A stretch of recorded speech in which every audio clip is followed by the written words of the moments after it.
everyone receives is a reflection of itself. Welcome. Look upon the stars tonight. Again, I see a bright star moving and then disappearing without making a sound. Softly, I've seen this same star or being or ship multiple times. When I ask for it, I don't always see it, but it is there.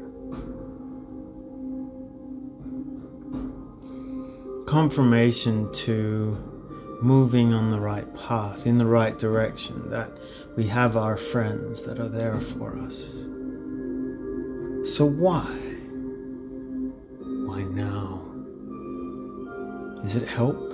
Are they guiding? Are they watching? Are they facilitating growth?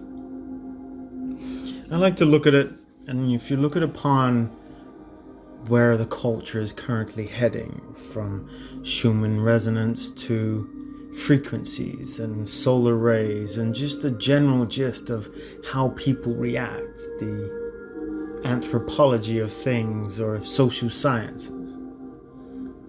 The trend is willpower.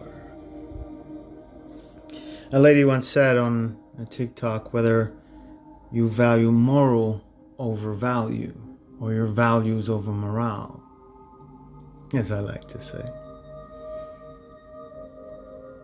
And I like to look at on the situation as neither. What would you value? Would it be your values or your morals?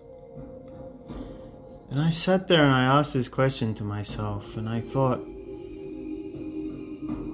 to be honest, it's neither, because they are just words without action. For me, personally, it is about feeling and connection. What do I value in things? Well, my heart, my sincerity, my goodwill, my nature. Doing the right thing. These are just factors that are there, the common sense, the realities. We always hear about the moral to the story.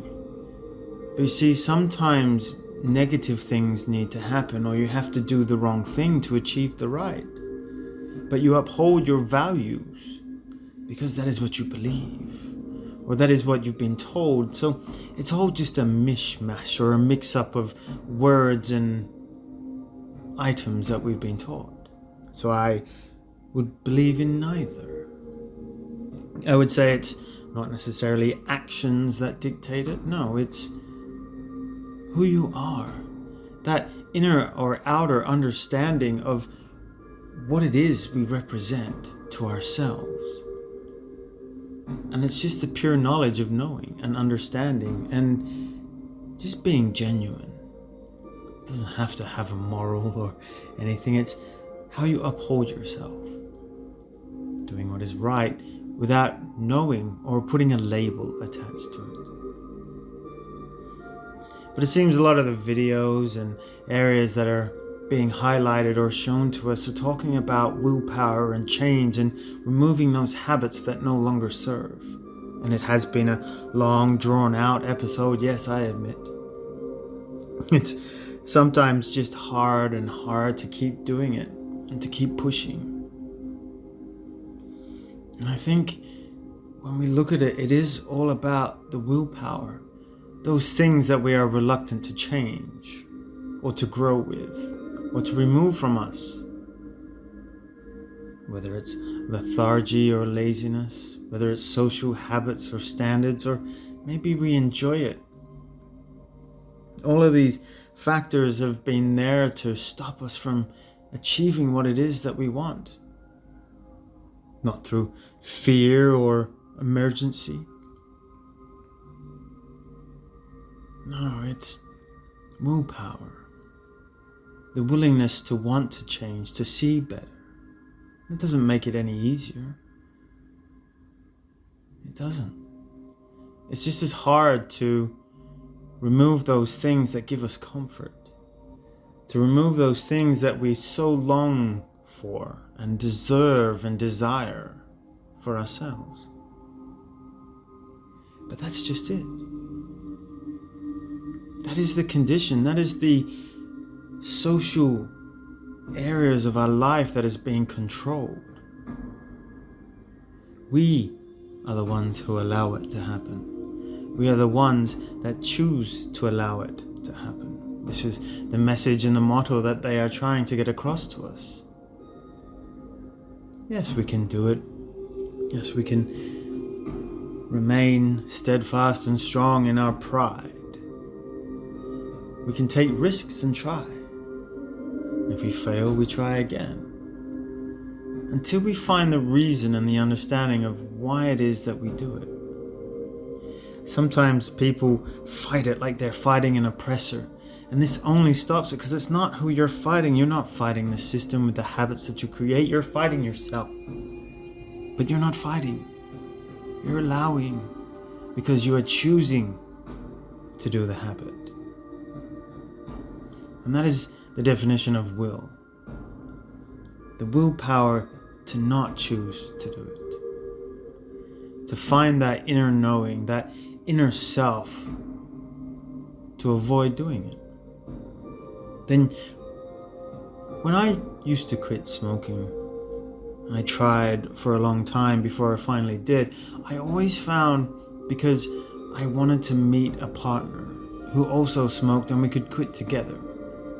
A loving sentiment, yes, but what I found was every time I tried to quit, I saw more female smoking. And I thought, well, what is this? Why is it every time that I do smoke, I don't see them, but every time I try to quit, I see more? Because that is what I was telling myself. That is the system trying to keep me entrapped. So you go through every cycle to understand why. It shows you that it's there to keep you. And you break down one wall and you move past another. You open another door and you close another. We are literally at the end of all of those habits within ourselves, all of those traits to allow us to grow into the people who we are. I don't know if you feel it. I do. I've certainly seen a change in my energy and the things that I choose to do. And it might be hard because old habits are there. You want to do things, but you make small efforts. The willingness to want to be better, to want to see change. Who doesn't want to be in their higher self? Who doesn't want to be in their highest timeline? Sometimes we just have to step outside the box to see it. Some things we remove, we throw away because they no longer benefit us, or it's not of importance. So many things are occurring right now. So many things are being asked of us. I definitely know that they're being asked of me. But you see, you always have to look upon it with simplicity, grace and good value. You don't have to be the highest and chosen one. You don't have to be the most spiritual guru to be a part of it all. You just have to be you, because that is enough. The real you, not the social conditioning, not the parental conditioning. That real version of you, who I speak to. So it is with that, I leave you with peace and love. Take care.